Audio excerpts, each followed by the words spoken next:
So why don't you come in and step into the work? Whoops.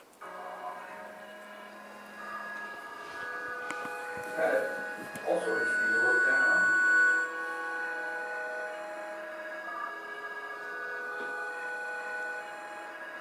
Goes on a long ways.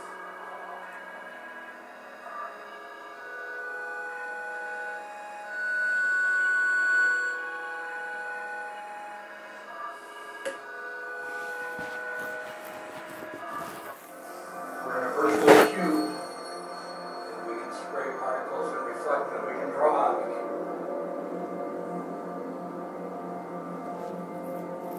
Now, if I move back, you can see what we've done here. See, we've kind of drawn a cube.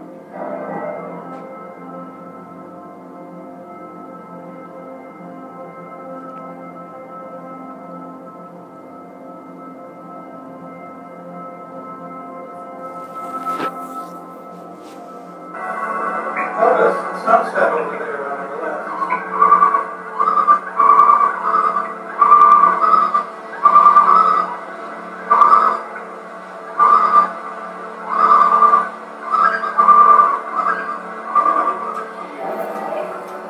Kind of like the northern lights, except we can make our own northern lights.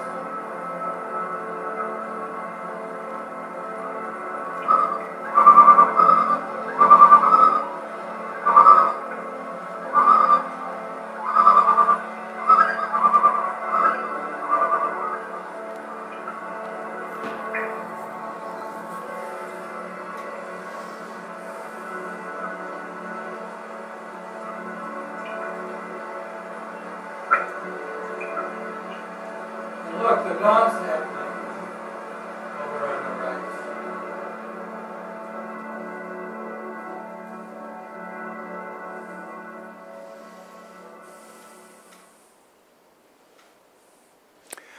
So particle dream spherical harmonics was done by myself when I did the applications programming and the content, and Robert Quima did the systems programming, and the water content at the end is his work. And the music and sound effects were done by Laurie Spiegel, and Tom wanted the credit as driver. I normally credit him with visionary leadership or visual leadership or something like that, but he's just how he wanted to be credited for this piece. So the VR in EVL's directions and in Cal IT2's directions, VR is moving towards panels. This is a picture of my favorite, currently my favorite, soon to be replaced I'm sure, but currently my favorite projection-based display called the NEX Cave, X standing for X-Pol technology. And I'm going to play a short work in that cave. Now we're going to do what we cannot do on the dig. We're going to go down through this as if we're in an elevator in the middle of the excavation, looking at our model data, and almost like bubbles from a scuba diver, we're seeing all our artifacts pass us by as we go down. And most of what you're looking at was... So this is really, to me, one of the very interesting things for a piece of scientific visualization, because in those little glyphs, you can click on them and get all the data on the artifact, including a picture of the artifact. And of course, once you've dug this hole, you've lost all of that reference information. I mean, people do take lots of photography when they're doing that. So it's not perhaps completely lost. But here's a way to access that information on a dig with a lot of contextual information. And I think it's one of the best pieces of scientific visualization that I've seen recently in terms of it being real aid to the scientist who's doing this stuff. And you'll go back up through the excavation. You can see how this is a really powerful tool for looking at our data in new and exciting ways.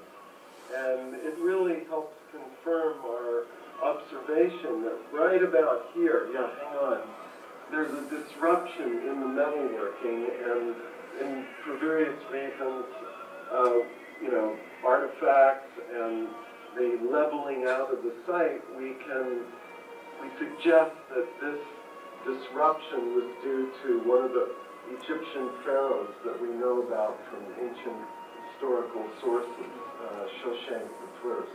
That's a very exciting thing because he had a military campaign through Palestine, and this might be one of those sites that he had attacked. So we can just move back out of the excavation here and So here's another panel-based VR system called the Tour Cave.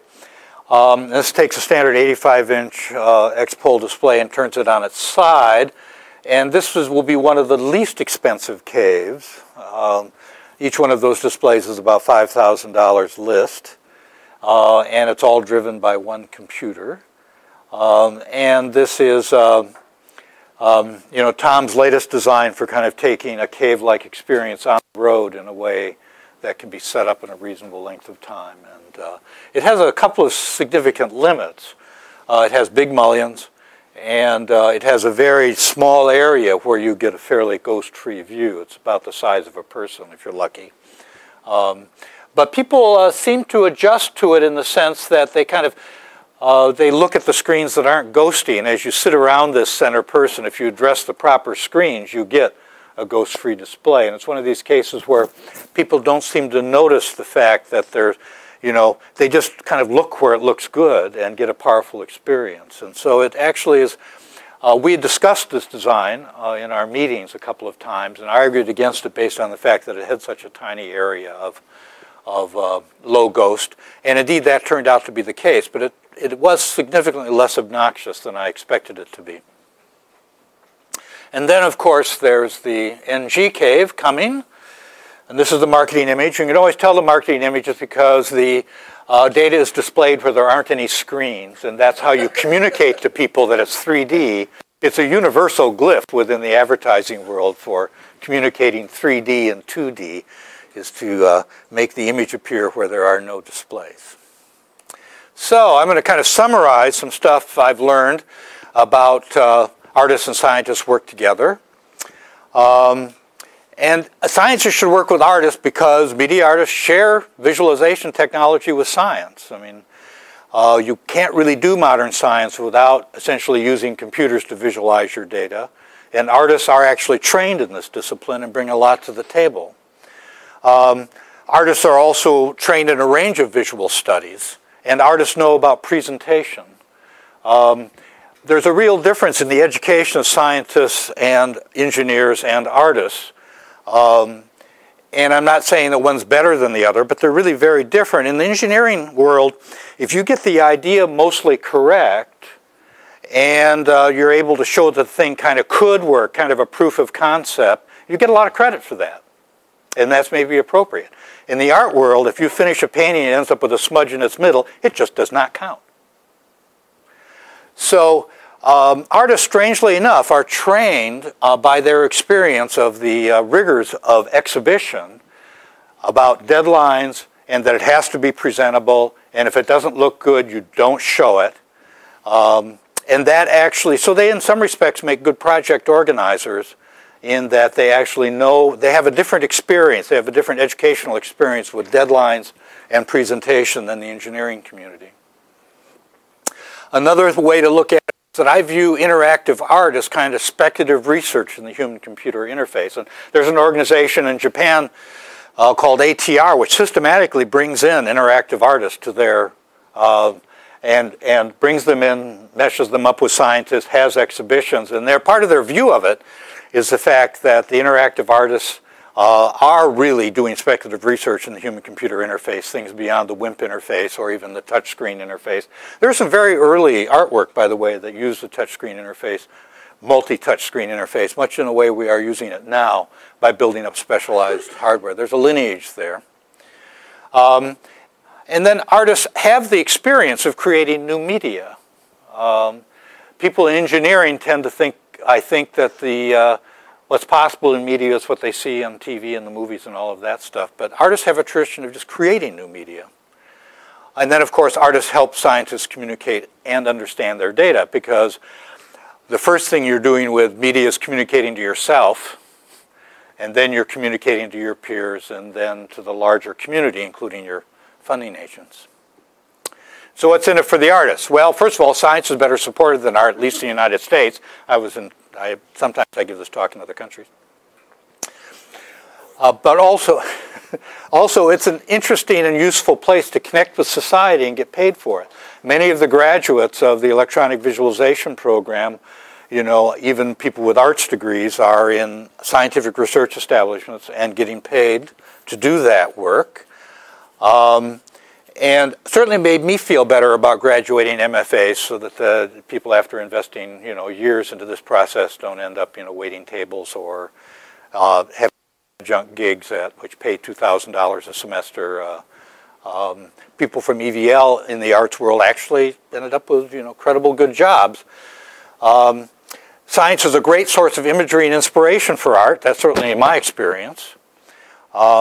But beyond that, science is a very powerful transforming force in society, and hence is inappropriate for the content of art. And I think this is probably one of the missed points. There's relatively little art being done that is doing the kind of construction or deconstruction of the activity of science as to do with feminist politics, with other kinds of politics, with all sorts of other areas of human experience. Artists have applied their skill to kind of aid the understanding of.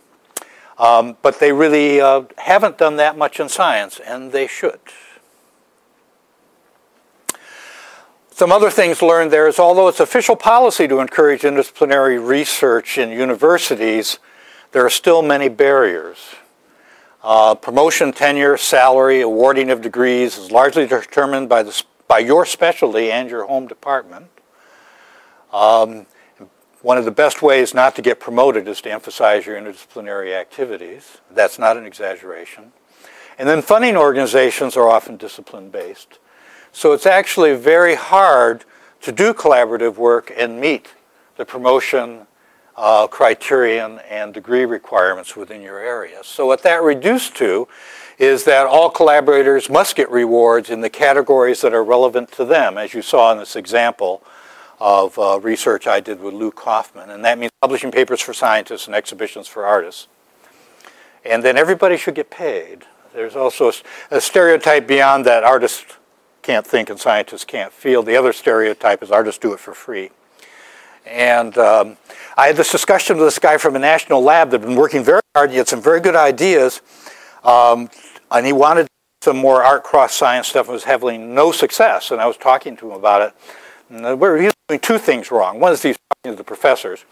And the professors, although they may be good for contacts and they may have some good ideas, I can't really retread themselves into this new area.